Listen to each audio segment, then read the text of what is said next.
1902년, 유럽은 적어도 겉으로 보기에 평온해 보인다. 한 이탈리아의 젊은 남자가 조용히 조국을 떠나 스위스로 향한다. 그는 기회를 찾아 떠난 것이 아니다. 병역을 피하기 위해 국경을 넘는다. 그의 이름은 베니토 무솔리니다. 스위스에서 그는 안정이나 안전을 추구하지 않는다. 그가 찾은 것은 이념이었고 갈등이었다. 그는 급진적 사회주의에 깊이 몰두하며 신문에 글을 쓰고 노동조합을 조직하고 유럽의 군주제를 폭력으로 전복해야 한다고 공개적으로 외친다. 결국 스위스 경찰의 눈에 띄어 체포되고 추방된다. 하지만 이야기는 거기서 끝나지 않는다. 그는 이탈리아로 돌아갔다가 풀려나 다시 스위스로 향하고 또다시 체포되어 다시 송환된다. 그렇게 군대를 피해 도망쳤던 남자는 결국 군 복무를 강제로 이행하게 된다. 초등학교 교사로 보낸 짧고 특별할 것 없는 시간을 지나 그는 다시 정치로 돌아온다.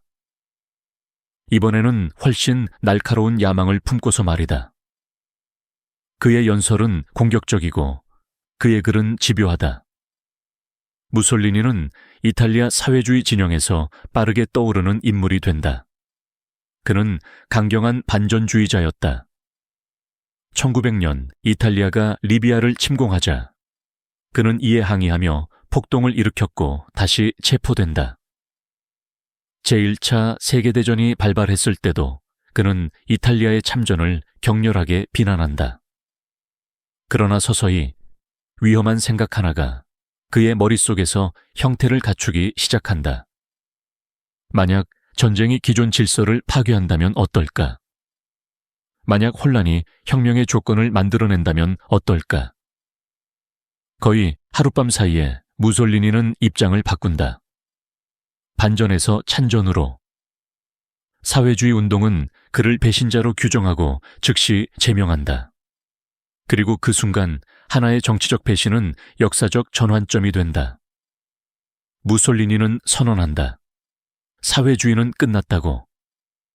계급투쟁은 국가를 찢어놓을 뿐이라고 그는 주장한다. 이탈리아에 필요한 것은 당열이라고 말한다. 민족성, 힘, 그리고 목적을 통한 단결이다. 그는 정복을 이야기하고 지중해를 지배하겠다고 말하며 고대 로마의 영광을 부활시키겠다고 주장한다. 그리고 이 새로운 사상에 이름을 붙인다. 파시스모, 파시즘이다. 제1차 세계대전이 끝난다. 이탈리아는 승전국의 편에 섰지만 돌아온 것은 거의 없었다. 경제는 붕괴하고 정부는 약화되며 국민들은 분노와 불안 속에 빠져든다. 그 좌절의 한가운데로 무솔리니가 등장한다.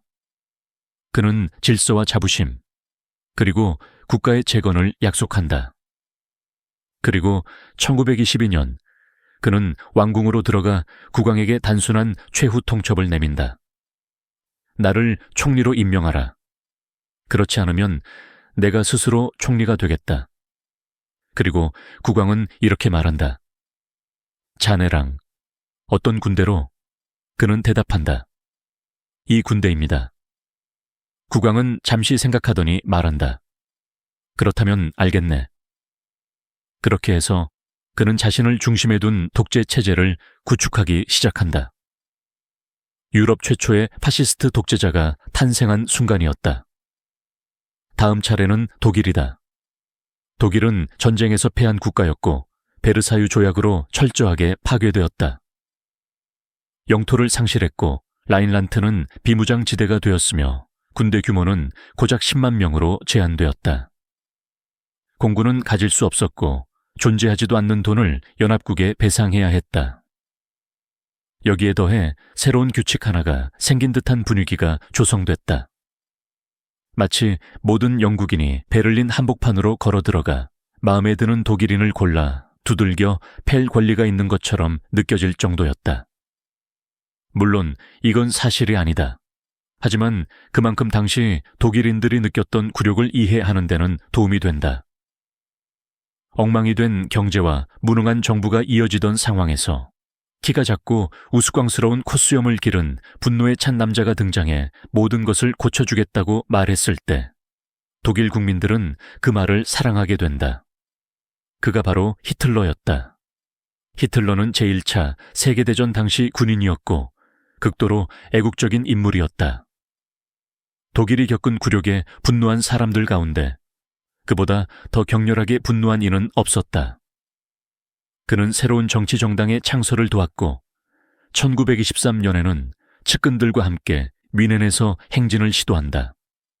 그 결과 그는 체포된다.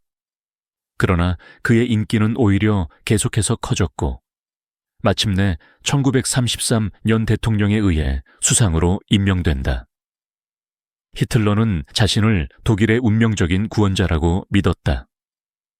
그는 점점 과대망상에 빠져들었고 결국 자신을 중심으로 한 독재 체제를 구축한다. 이로써 유럽에는 두 번째 파시스트 독재자가 등장하게 된다. 히틀러와 무솔리니는 많은 생각을 공유하고 있었다. 그러나 무엇보다도 중요한 점은 그들이 같은 적을 가지고 있었다는 사실이었다. 그렇게 둘은 점점 가까워진다. 그리고 또 다른 동조자가 등장한다. 일본이다. 일본은 이미 중국 북부를 장악하고 있었다. 조금 시간을 되돌려보면 일본은 200년이 넘는 기간 동안 세계로부터 스스로를 고립시켜 왔다. 그러다 미국이 나타나 무역을 강요했고 일본은 그것을 받아들일 수밖에 없었다. 이어서 서구 열강은 일본의 이른바 불평등 조약을 강요했고 그 결과 일본 경제는 심각한 타격을 입는다. 게다가 일본에는 천연자원도 거의 없었다. 일본은 결국 필요한 것을 스스로 확보하기로 결정한다. 그들은 한반도에 대한 영향력을 얻기 위해 중국과 전쟁을 벌였고 중국의 많은 것을 차지한다. 하지만 서방은 이를 제지한다. 서방과 정면으로 맞설 수 없었던 일본은 물러나는 척했지만 곧 약해진 중국을 서방이 마음대로 나눠 갖는 모습을 보게 된다. 일본은 자신들이 희생만 강요당했다고 느꼈고 그 분노는 새로운 선택으로 이어진다. 일본은 러시아와 전쟁을 벌였고 모두의 예상을 깨고 승리한다. 이후 한반도를 완전히 병합하지만 거기서 멈추지 않는다. 제1차 세계대전 중에는 아시아에 있던 독일의 식민지와 섬들을 차지한다. 그리고 일본군이 의도적으로 꾸몄을 가능성이 있는 사건이 발생한다. 만주에서 일본 열차가 폭파되고 이를 구실로 침공을 시작해 해당 지역을 장악한다. 이제 상황은 분명해진다. 나치 독일, 파시스트 이탈리아, 그리고 일본. 이들 모두는 자신들이 인종적으로 우월하다고 믿었고 연합국에 강한 적대감을 품고 있었으며 군사력을 강화해 더 많은 영토를 차지하려 했다. 그리고 실제로 그렇게 행동에 나선다. 먼저 독일이다. 히틀러는 베르사유 조약을 증오했고 그것을 되돌릴 준비가 되어 있었다. 조약을 정면으로 위반하며 루프트와페를 창설하고 징병제를 도입하며 군대를 대대적으로 강화한다. 그러나 연합국은 아무런 행동도 취하지 않는다. 이어서 히틀러는 군대를 비무장지대였던 라인란트로 진주시킨다. 연합국이 나타나면 즉시 철수하라는 명령을 내렸지만 연합국은 끝내 나타나지 않는다. 군사력이 회복되자 히틀러는 다음 단계로 나아갈 수 있게 된다. 그의 목표는 아리아인의 인구를 빠르게 늘리는 것이었다. 그리고 그러기 위해서는 레벤스라움, 즉 더 많은 생활 공간이 필요했다. 다시 말해 세계를 차지하는 것이었다. 하지만 당장은 유럽의 상당 부분만으로도 충분했다. 그리고 히틀러는 주변 국가들을 하나씩 노려보기 시작한다. 연합국은 마침내 불안을 느끼기 시작했고 그 결과 유화정책이라 불리는 상당히 무력한 외교 전략을 시행한다. 그 방식은 대략 이랬다. 히틀러가 말한다. 저거 갖고 싶다. 그러면 연합국이 말한다. 그건 안 돼. 잠시 뒤, 알겠어. 그건 가져도 돼. 하지만 더는 안 된다. 그러면 히틀러는 다시 말한다. 저거 갖고 싶다. 그리고 이 과정은 반복된다. 1938년, 히틀러의 군대는 오스트리아로 진군해 아무런 저항도 없이 그대로 병합해버린다. 끝이다. 이제 그곳은 독일이다. 다음으로 그는 체코슬로바키아의 일부 지역인 주데텔란트를 요구한다. 이 지역에는 많은 독일계 주민들이 살고 있었다. 연합국은 뮌헨에서 히틀러와 회담을 열고 말한다. 우리가 당신에게 원하는 걸. 그때 체코슬로바키아가 끼어든다. 잠깐만요. 이 회의가 제 영토 이야기라면 저도 참석해야 하는 거 아닌가요? 하지만 이미 결론은 정해져 있었다. 연합국은 히틀러에게 그가 원하는 것을 주기로 한다. 단 하나의 조건만 달았다. 체코슬로바키아의 나머지 지역은 침공하지 않겠다는 서약서에 서명하라는 것이었다. 히틀러는 흔쾌히 서명한다. 체인벌린은 서명된 종이를 흔들며 승리자처럼 귀국했고 위기는 피했다고 선언하며 세계 평화가 유지되었다고 말한다. 하지만 얼마 지나지 않아 소식이 전해진다. 히틀러가 체코슬로바키아의 나머지 지역을 침공하고 있다는 것이다. 체인벌린은 속았다는 사실을 깨닫지만 히틀러의 대답은 간단했다. 뭘 기대했나? 나는 히틀러다. 한편 무솔리니도 가만히 있을 생각은 없었다. 그는 생각한다. 아직 식민지가 되지 않은 나라 중에 너무 낙후되어 탱크에 맞서 활과 화살, 나무창으로 저항할 수밖에 없는 곳은 없을까? 마침 그런 나라가 있었다. 그래서 그는 침공했고 그 땅을 차지한다. 이탈리아는 또한 아드리아해의 입구를 장악하고 싶어 했기 때문에 알바니아를 점령한다. 그 무렵 아시아에서는 또 다른 사건이 벌어진다. 일본이 조작했을 가능성이 있는 사건으로 마르코 폴로 다리에서 일본군과 중국군 사이에 총격전이 발생한다. 이를 계기로 일본은 다시 한번 중국을 침공한다. 일본군은 베이징과 상하이를 빠르게 점령한 뒤 양쯔강 유역을 따라 당시 중국의 수도였던 난징으로 진격한다. 그리고 바로 그곳에서 일본이 중국 민간인들에게 자행한 가장 끔찍한 학살과 잔혹 행위가 벌어진다. 유럽으로 돌아오면 독일과 이탈리아는 강철 조약을 체결하며 공식적으로 동맹 관계를 맺는다. 이어 히틀러는 시선을 폴란드로 돌린다. 독일을 둘로 갈라놓고 있던 폴란드 회랑이 그의 눈엣 가시였다. 이 시점에서 연합국은 더 이상 물러설 수 없다고 판단한다. 그들은 폴란드를 침공할 경우 전쟁이 불가피하다고 경고한다. 히틀러는 동쪽으로 계속 진격할 계획이었지만 두 개의 전선을 동시에 상대하는 전쟁은 원하지 않았다. 그래서 그는 잠시 방향을 바꿔 스탈린과 손을 잡는다. 우리 둘이 함께 폴란드를 침공해서 나눠 갖는 건 어떨까? 그리고 나는 나중에 당신을 배신하지 않을 수도 아닐 수도 있어. 스탈린은 이를 받아들인다. 이 동맹은 서방 세계를 충격에 빠뜨린다. 1939년 9월 1일 독일군은 폴란드에 진입한다. 곧이어 영국과 프랑스는 독일에 선전포고를 한다.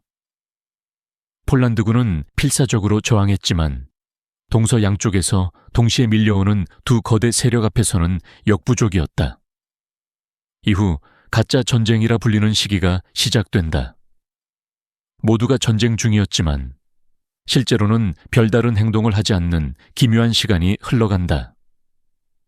프랑스는 자르 지방에 소규모 침공을 감행했지만 대부분 방어 태세만 유지했고 얼마 지나지 않아 그냥 철수해버린다. 프랑스는 여전히 제1차 세계대전의 승리에 깊이 취해 있었고 시대가 바뀌었다는 사실을 제대로 받아들이지 못했다. 말이 여전히 사용되었고 무정이 대신 오토바이로 명령을 전달했으며 최고 지휘부의 명령은 모호했고 병력 점검도 거의 이루어지지 않았다.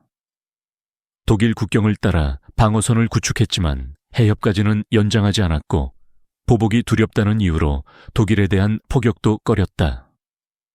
전쟁 중이었지만 적을 공격하고 싶어 하지 않았던 것이다. 영국도 크게 다르지 않았다. 체인벌린은 여전히 이 전쟁이 외교적으로 끝날 수 있기를 순진하게 기대하고 있었다. 폭격 작전 대신 영국 공군은 독일 도시들 위에 선전 전단을 살포했다. 한 공군 원수는 이 전단들이 전쟁 기간 내내 유럽 대륙에 화장지를 공급해 준 것 말고는 별다른 역할을 하지 못했을 것이라고 말하기도 했다. 영국은 프랑스로 겨우 20만 명의 병력만을 파견했는데 이는 수백만 명을 동원한 프랑스와 비교하면 극히 적은 규모였다. 영국과 프랑스 모두 제1차 세계대전에 악몽이 반복되는 것을 피하고 싶어 했고 그래서 전쟁을 가능한 한 자국에서 멀리 떨어진 곳에서 치르기를 원했다. 그 결과 그들의 시선은 북쪽 노르웨이로 향했다. 중립국 스웨덴은 중립국 노르웨이를 거쳐 독일의 철광석을 수출하고 있었다. 연합국은 노르웨이와 스웨덴에 독일로의 철광석 수출을 중단해 달라고 요청했지만 이 요청은 거절당한다.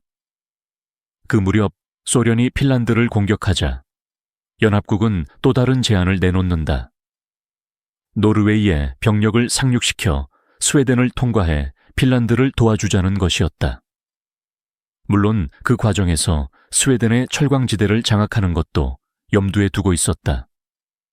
하지만 노르웨이와 스웨덴은 여전히 이를 거부한다.